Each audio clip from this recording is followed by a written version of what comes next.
J'ai vraiment l'air d'une gogole, j'espère les gens ils vont pas passer dans la rue et ils vont pas se dire mais wesh elle fait quoi elle. Hello tout le monde. On se retrouve aujourd'hui pour une vidéo question-réponse avec un petit chit-chat make-up. C'est l'occasion de se connaître un petit peu mieux parce que j'ai pas encore fait de véritable présentation de moi-même. Donc vous allez dire un peu c'est qui elle veut quoi. Je tiens d'abord à préciser que ceci, non ce n'est pas de la sauce tomate. Je n'ai pas oublié de m'essuyer après avoir mangé mes pâtes bolo. C'est un bouton de fièvre. Il faut sachez que à chaque fois que j'ai un rhume ou que je me mouche le nez, genre une semaine, j'ai toujours un bouton de fièvre. Enfin si, du coup ça fait partie de moi, comme ça vous apprenez direct à me connaître. Si dans mes vidéos j'ai une vieille croûte comme ça sur le visage, c'est un bouton de fièvre, ok? Voilà, petit disclaimer fait. Du coup, on va commencer tout d'abord, très important, par s'hydrater le visage. Je viens de me laver le visage, donc je vais mettre mes petites crèmes, etc. Sachez que je ne vais nulle part après, hein, c'est juste, je vais juste me maquiller pour rester chez moi. On met le petit bandeau. Voilà, est-ce que je suis pas trop mignonne comme ça? On va commencer par la première question. Déjà, je vais me présenter, bonjour. Je m'appelle Amy, j'ai 21 ans, je viens de Belgique, ce qui m'amène à la première question qui est tes origines, tu parles d'autres langues. Je suis belgo-italienne, mon père est italien, mon père vient de Sicile, mais bon vous avez compris, hein, moi je suis pas dans le débat. La Sicile et l'Italie c'est pas la même chose, nanana, oui ok d'accord c'est pas au même endroit, mais à un moment voilà vous parlez la même langue, c'est bon. Alors je suis pas en mode oui non les gars je suis sicilienne pas italienne en fait. Bah ma mère du coup est née en Belgique, ce qui fait que du coup j'ai la double nationalité, même si sur ma carte d'identité c'est pas explicitement écrit. Je parle d'autres langues, je parle le français du coup, je parle l'anglais, je sais pas trop à quel niveau je suis, même si je pense que je me débrouille quand même assez bien parce que quand j'ai fini mes secondaires j'ai eu un déclic, genre je me suis dit je vais commencer à regarder des séries. Vous voyez le truc qu'on vous dit pendant toutes vos années de secondaire en mode ouais il faut regarder des séries en anglais et tout. Moi je les avais pas écoutées, j'étais en mode à quel moment regarder des séries en anglais ça va me faire avoir un niveau de dingue. Mais les gars c'est vrai, j'ai senti une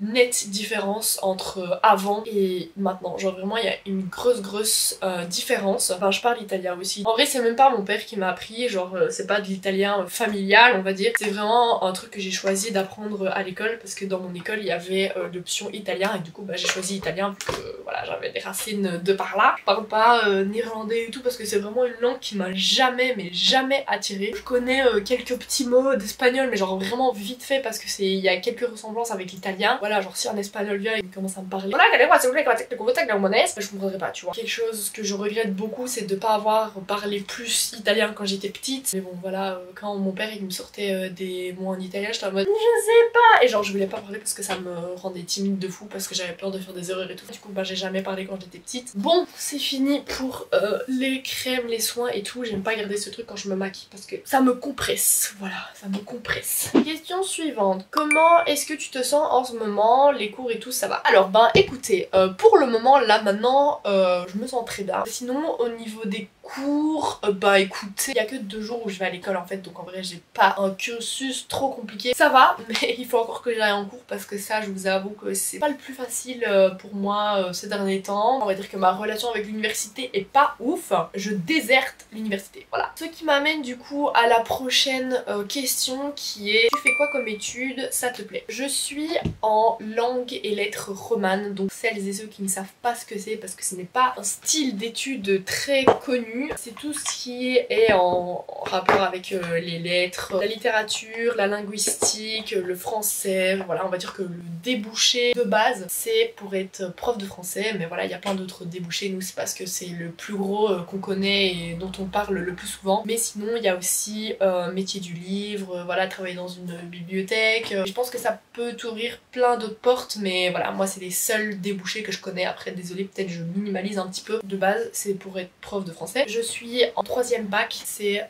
5 années en tout, donc il me reste encore 2 ans, même si je vais faire une petite redirection parce que on va dire que ces dernières années je me suis rendu compte que c'était peut-être pas forcément les études idéales pour moi. Genre en fait si vous voulez, j'ai pas du tout l'envie d'être prof en 2 ans en sortant de mon master, parce que je me dis que j'ai pas la maturité ni la mentalité à être devant des élèves qui ont genre des années moins que moi, et de devoir leur dire, devoir leur donner des ordres ou des trucs comme ça. Oh my god, je serais arrivée dans la classe, moi je refais Eh les potos, ça va ou quoi? Non, vraiment c'était pas un environnement pour moi. Même si les congés scolaires ça m'arrangeait bien. Du coup je vais faire une petite redirection en communication parce que voilà, je pense que c'est quelque chose qui me convient le mieux. Et on verra bien pour les années qui suivent. Je vais d'abord finir mon bachelier et on verra pour la suite. Bon, je vais arrêter de parler, on va continuer le make-up parce que sinon on est encore là demain. Là je vais mettre le mascara. Par contre je sais pas parler et mettre mon mascara en même temps, donc je vais devoir juste mettre le mascara puis après on se retrouve. Le sérum que je vais mettre, je vous l'avais déjà présenté dans une précédente vidéo. C'est un petit sérum que j'ai acheté à Marseille bébé. Sachez que la majorité de mes produits que vous allez voir dans cette vidéo c'est Kiko Religion. Et la petite crème que j'ai appliquée, ça venait de chez Yves Rocher.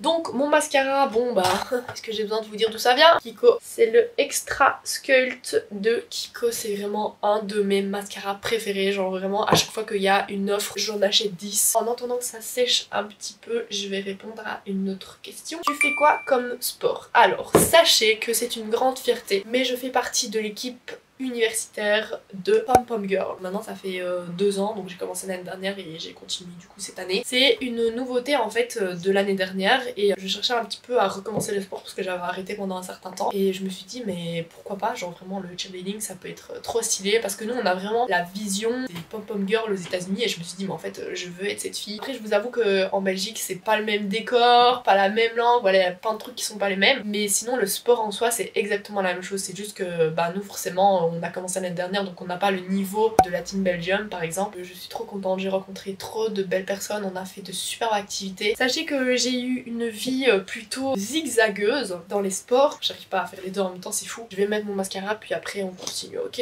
Voilà, j'ai réussi à faire un œil. Bon bah Inch'Allah j'en ai pas foutu partout. Le mascara c'est fait, du coup on peut passer à la prochaine question. Quelle est ta plus grande qualité? Bah écoutez, c'est une question très difficile vu qu'on a toujours tendance à trouver nos défauts que nos qualités. Je ne sais pas quel mot mettre sur cette qualité. Sachez que moi ma devise c'est enjoy the little things. Un bête truc ça peut me refaire ma journée mais genre vous pouvez pas imaginer à quel point. Et je pense que ma plus grande qualité c'est ça. Genre je suis toujours très souriante, good vibes et tout. Et c'est ça ma plus grande qualité, c'est être toujours genre good vibes. Toujours profiter des petites choses. Toujours c'est vraiment des bêtes trucs. Par exemple à Liège on va me mettre le tram. Mais voilà ça fait des années qu'ils en parlent. C'est un projet qui va prendre énormément de temps et je me demande si je vais même pas avoir fini mes études avant que le tram soit fini, mais bon ça c'est un autre débat. Et genre bah l'autre fois on a vu le tram mais il bougeait pas, genre juste il était posé sur les rails et genre juste le fait de voir le tram en vrai, genre le tram sorti, genre vraiment j'étais trop happy. Et voilà c'est des petits trucs comme ça qui refont mes journées et je me dis putain les gars j'ai vu le tram. D'abord je vais mettre mon highlighter. Comme vous pouvez le deviner on est toujours sur du Kiko. Alors ici on a un petit crayon highlighter de la collection Green Me que je mets dans les yeux quand j'ai la flemme de le faire avec le pinceau. Mais sinon j'ai un vieil highlighter que je suis en train de terminer mais comme jamais. Genre vraiment il reste absolument plus rien dedans. Je sais pas si ça se voit bien. Et en fait si vous voulez avec mon pinceau genre je vais vraiment chercher les dernières miettes d'highlighter qu'il y a et je les mets dans mon... Attendez parce que je vois absolument rien comme ça. Je sais pas pourquoi je fais la meuf en mode je sais me maquiller en regardant la caméra alors que absolument pas. Vous allez me dire mais Amy pourquoi tu rachètes pas un autre highlighter? En fait espèce de gros rat. Sachez que voilà j'en ai un autre highlighter liquide mais en fait j'aime vraiment bien la pigmentation de celui-là, genre j'aime vraiment bien la couleur, la texture et tout. C'est pour ça que je l'use jusque la dernière goutte parce que je trouve qu'il est vraiment chouette. Alors sachez aussi que mon make-up va très très vite hein. Je suis pas une meuf qui me maquille beaucoup parce que déjà de 1 flemme de me réveiller à 5 h le matin. En fait j'ai déjà essayé de faire des full face et tout mais je sens que j'ai quelque chose en trop sur mon visage et genre ça me dérange de fou. Mais voilà je préfère en tout cas laisser ma peau respirer et faire des petits make-up comme ça. Voilà c'est un peu aussi ma marque de fabrique. Voilà. Oh ça brille beaucoup ça. Du coup voilà pour l'highlighter. Où en étions-nous? Quelle est ta pire connerie? Attendez, je réfléchis parce que j'en fais beaucoup des conneries hein. Alors en vrai c'est pas vraiment une connerie, enfin si parce que j'ai quand même un peu fait de la merde. Genre j'aurais dû réfléchir. Attendez je m'assieds parce que ça va durer longtemps. J'ai 2 chats. Donc j'ai un mâle qui s'appelle Schatz et une femelle qui s'appelle Britney. Et en fait si vous voulez un jour Schatz, donc le mâle, il pissait du sang. Genre il avait une cystite ou je sais pas quoi. Et du coup bah moi direct je sonne à ma mère et je dis ouais il faut l'emmener chez le veto. Sauf que ma mère elle travaille et elle peut pas aller la journée chez le vétérinaire donc c'est moi qui suis obligée d'y aller. Mais le problème c'est que on n'a pas de cage cage pour chat parce que la cage pour chat est chez mon père qui habite en ville et qui a aussi un chat. On lui avait prêté parce que voilà, il devait aller chez le veto aussi. Ben je me dis comment est-ce qu'on va faire, on n'a pas de cage pour chat. Je demande à mes voisins et ils ont pas de cage pour chat, donc je me dis bah c'est un peu la merde parce que le rendez-vous c'est genre bientôt et il faut absolument que je transporte le chat quoi, je vais pas le prendre comme ça dans mes bras. Avant j'avais un petit lapinou, il avait une petite cage de transport et je me suis dit bah on va mettre le chat dedans. C'est pas un petit truc, vous voyez, c'était quand même une grosse cage. Et en fait le problème c'est que cette cage ne se clipse pas, il n'y a pas de sécurité on va dire, c'est juste elle s'ouvre comme ça, genre tu la soulèves et ça s'ouvre. Moi je me suis dit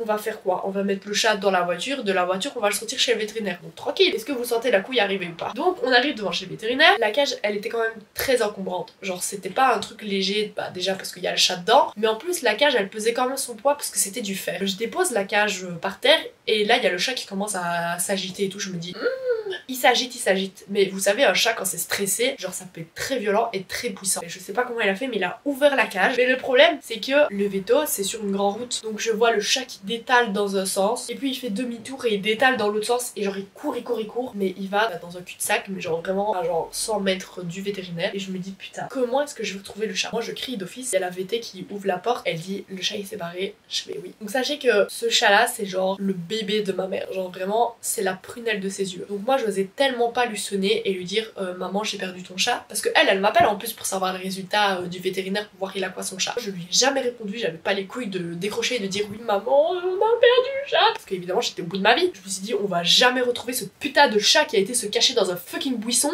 Vraiment j'ai tourné pendant je sais pas combien d'heures, genre en plus c'était tout près d'une maison abandonnée avec un truc trop chelou, genre le mec il avait un blason de Hitler sur sa maison. Je me suis dit wesh le mec il va sortir avec des carabines. Au final il était pas chez lui donc tant mieux. Et je vous jure que c'est pour ça que je crois plus du tout au truc du chat noir. J'ai vu un chat noir et je me suis dit en fait il regardait le buisson. Bon allez c'est mon unique chance, je vais tout près du chat et je vois Chatz. Pendant 3 heures on l'a cherché, voire même 4, voire même plus. Voilà, il était caché dans un buisson. Ce mec il a quand même réussi à m'arracher le bras alors que je venais pour le sauver. Vous voyez la ligne là? Vous voyez j'ai une ligne là. Ça c'est Chatz. Bon bref, c'était une longue histoire mais c'est le premier truc qui m'est venu quand je pense connaître. Alors maintenant nous allons partir dans la catégorie voyage. Donc quelle est ma ville préférée? Bah écoutez, alors je suis quelqu'un qui aime beaucoup voyager. C'est très difficile de choisir une ville comme ça. Alors moi de base j'aime beaucoup les capitales parce que voilà c'est des grandes villes et moi j'aime beaucoup les grandes villes. Genre j'aime beaucoup les villes qui bougent, où il y a toujours de l'action et tout ça. Donc d'office c'est une capitale mais après laquelle je vais dire Londres. Parce que c'est une ville que j'ai envie de refaire genre vraiment beaucoup. Je suis partie à Londres, c'était il y a des années, genre mon passeport il est même plus valable. J'aime beaucoup la vibe à Londres. Après un petit peu plus basique et plus près, bah voilà Paris aussi, genre j'aime vraiment beaucoup la vibe qu'il y a à Paris. Après le seul truc à Londres c'est que du coup c'est des British et l'accent British ça me sort vraiment par tous les trous. J'ai regardé trop de séries British, je préfère large l'accent américain. Après il y a plein d'autres villes que j'aime bien mais Barcelone aussi c'est pas mal parce que vous avez un peu le mélange de plage, ville et ça c'est aussi un combo trop chouette. Vous avez vu comme je brille. Ta destination de rêve. Les États-Unis. Genre vraiment c'est un truc dont je rêve depuis des années. Ma mère elle m'avait promis, non elle m'avait dit à tes 18 ans on ira à New York. Sauf que à mes 18 ans, il y a eu le Covid. Les gens qui sont nés dans les années 2000, vous savez très bien, vous connaissez très bien ce petit Covid là qui nous a bien nos anniversaires. Mais moi du coup il m'a juste foutu en l'air le fait d'aller à New York pour mes 18 ans. C'est vraiment ma destination de rêve, c'est vraiment un autre monde et j'ai vraiment envie de vivre my American Dream. Je vous ai dit le jour où je vais aux États-Unis, je pleure ma race. Quand comptes-tu passer le permis? Elle est bonne celle-là. MDR. Alors oui, j'ai 21 ans et je n'ai toujours pas le permis. Tout simplement parce que la vie avec permis est très chère. Je n'ai pas envie de passer mon permis tant que je n'ai pas l'argent ni les moyens de m'acheter une voiture et de foutre tout mon argent dans l'essence. Voilà, je sais que oui, si je passe le permis, j'ai déjà le permis, j'ai pas besoin de m'acheter une voiture et tout, je sais bien. Mais d'office, si j'ai le permis, j'aurais envie de conduire et j'ai pas envie de voler la voiture de ma mère et qu'elle me dise Mimi, t'as roulé avec ma voiture aujourd'hui, tu payerais pas un peu l'essence? No way, mon argent va dans l'essence en fait, no way. Je passerai le permis le jour où j'aurai pour m'acheter une voiture où j'aurai un travail où je pourrais mettre 100 € d'essence dans ma petite voiture ou dans ma grosse voiture. Avant ça nous allons passer au blush, sauf que je ne sais pas quel blush mettre étant donné que j'ai envie de changer un petit peu. Alors tantôt je vous ai dit que j'étais une grosse fanatique de Kiko et bien vous allez voir que ceci se confirme. Donc nous avons un premier blush de chez Kiko, un deuxième, un troisième, un quatrième. Celui-ci est vraiment genre magnifique parce que c'est un métallique et je l'aime vraiment beaucoup. Je pense que je l'ai mis une fois mais genre vraiment il est trop beau. Voilà, c'est trop joli avec le petit miroir en plus. Genre, on dirait pas un petit coquillage. C'est ça, c'est un blush de sirène, vous voyez. Je crois que je vais essayer celui-là parce qu'en vrai je l'ai jamais mis et j'ai envie de voir ce que ça donne sur moi. Du coup on va mettre celui-là. Voilà, j'ai décidé que je mettais celui-là aujourd'hui. J'espère que je vais pas finir orange. Oula. C'est un petit peu trop généreuse. C'est pas mal du tout, écoutez.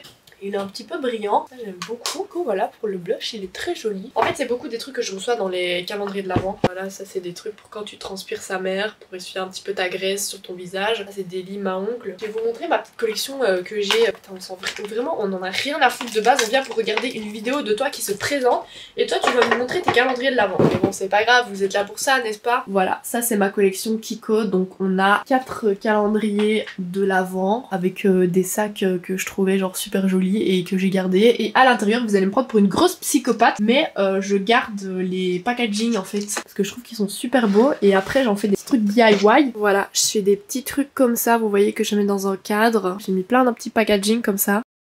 Alors, prochaine question. Où te vois-tu dans 10 ans? Dans 10 ans, ça fait quoi? Ça fait 31 ans. Oh putain. Ouais, en vrai, je vous avoue, j'ai pas trop d'idées parce que j'ai un peu du mal à me projeter dans le futur. J'espère que je serai plus aux études par contre, parce que ça m'aimerait vraiment chier. Pourquoi pas ma petite maison, mes petits animaux, mes petites routines et tout ça. Peut-être, puis en Belgique, ça aussi ce serait un goal dans la vie, c'est d'aller habiter quelques temps ailleurs. Ça serait vraiment un truc que j'aimerais faire. Et peut-être avec le permis. Quand et pourquoi t'as commencé YouTube? Alors je pense que j'ai commencé l'année dernière, mais je sais plus dire exactement quand. C'était genre en juin, août je crois, après les examens. Pourquoi? Bah écoutez, j'ai toujours aimé parler, j'étais très à l'aise derrière la caméra, mais bon ça c'est un autre sujet. J'ai toujours aimé le contact avec les personnes sur les réseaux, pouvoir communiquer avec des gens à l'autre bout du monde. Je trouve ça genre vraiment super impressionnant et super constructif. Après il y a plein d'autres points négatifs dans les réseaux, hein, on s'entend bien, mais voilà, moi je vois plein de trucs positifs. Je me suis dit mais écoute Amy, t'as quoi à perdre? Au pire il y a ta famille qui te suit et voilà, c'est déjà pas mal en vrai, ta famille, tes amis, et c'est tout. Voilà, je prends vraiment du plaisir en fait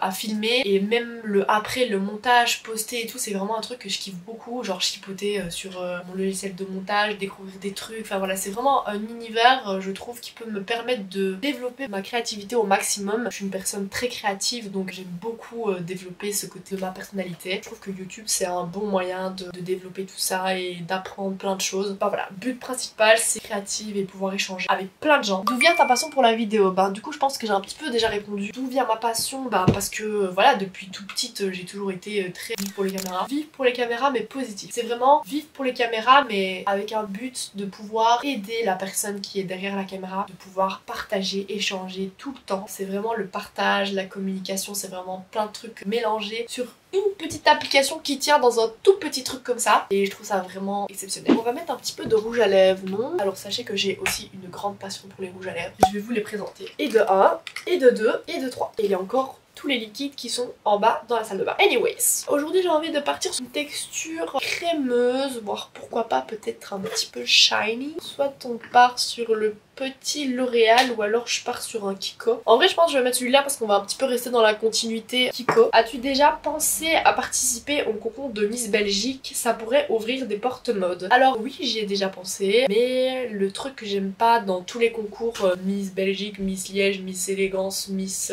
Photogénie et tout ça, c'est que c'est beaucoup des trucs qui fonctionnent en fait avec des votes, et j'ai pas envie de gratter les gens sur Facebook et tout ça, aller voter pour moi. En fait j'ai pas envie que ce soit les gens qui décident pour moi, j'ai envie que ce soit des personnes compétentes dans le domaine de Miss en général. Voilà, je pense que quelqu'un qui a l'habitude de voir passer 150 000 filles par jour peut te dire laquelle a un futur dans, que ce soit Miss Belgique, Miss truc, Miss machin. Je pense que cette personne aura plus d'esprit critique que quelqu'un qui te voit dans la rue et qui dit oh elle est vraiment moche celle-là. Enfin voilà, j'ai vraiment pas envie que mon destin de Miss soit entre les mains, enfin de genre lambda on va dire. Il y a aussi le prix hein, qu'il faut mettre pour ce genre de compétition. Moi on m'a toujours dit que tu ne devais pas payer pour que l'agence t'accepte, c'est l'agence qui doit payer pour toi. Si quelqu'un te veut vraiment, il paye, et c'est pas à toi de payer des sommes exorbitantes pour entrer dans un concours où au final tu vas peut-être perdre. Je respecte énormément les filles qui font ça parce que ça doit être un truc vraiment très difficile émotionnellement, genre c'est vraiment une charge mentale, enfin, tu t'en prends plein la gueule tous les jours. Après oui certes ça pourrait m'ouvrir beaucoup de portes, sachez que j'ai quand même déjà un petit passif dans le domaine de la mode. J'ai déjà fait plusieurs shootings parce que bah encore une fois comme je vous l'ai dit, je suis très à l'aise derrière un appareil photo, et je trouve que c'est encore un domaine dans lequel je peux développer ma créativité créativité. Je vais juste vous montrer ma petite fierté. C'est un article que j'ai eu la chance d'avoir dans le Elle Belgique. Alors il va peut-être avoir le reflet dégueu des lampes, mais bon c'est pas grave. Ça c'est un article que j'ai eu... Oula, est-ce que vous voyez les gros morceaux de poussière là ou pas? Dégueulasse. Alors vous savez, un des trucs que j'aime beaucoup chez Kiko aussi, c'est l'odeur des produits. C'est pas une odeur intrusive, vous voyez, genre c'est pas des trucs qui sentent beaucoup trop fort et après ça te reste dans la gorge là. Genre c'est vraiment une odeur subtile de vanille. J'aime trop. On a un petit peu dépassé ma chérie. Bon au pire c'est pas trop grave hein. J'ai quand même rien à faire après donc voilà, on s'en fout un peu. C'est tout pour le make-up, on va juste répondre aux 2 dernières questions qui me restent. Quels sont tes objectifs actuels? Me tenir à ma fréquence sur YouTube. J'ai fait beaucoup d'arrêts très longs sur YouTube et enfin, genre, je suis pas satisfaite de mon travail. Je filme des séquences puis après j'ai la flemme de les monter ou alors genre je les laisse sur ma caméra pendant des mois et je sors des trucs des mois après du coup qui n'ont plus de sens sur le moment même où je les sors. Ça j'aimerais bien vraiment être beaucoup plus fréquente sur YouTube. Voilà, en plus c'est quelque chose qui me plaît comme je vous ai dit, donc il n'y a pas de raison que j'arrête ou que je fasse des pauses pendant des mois, genre vraiment ça n'a aucune utilité, genre c'est plus quelque chose qui me cause de l'anxiété. Un objectif que j'aimerais bien aussi c'est chercher beaucoup plus d'inspiration parce que genre je sais pas, ces temps-ci j'ai l'impression genre je sais plus m'habiller, genre je m'habille tout le temps pareil et tout. Vraiment chercher des inspi plus au niveau des outfits, réussir mes études aussi.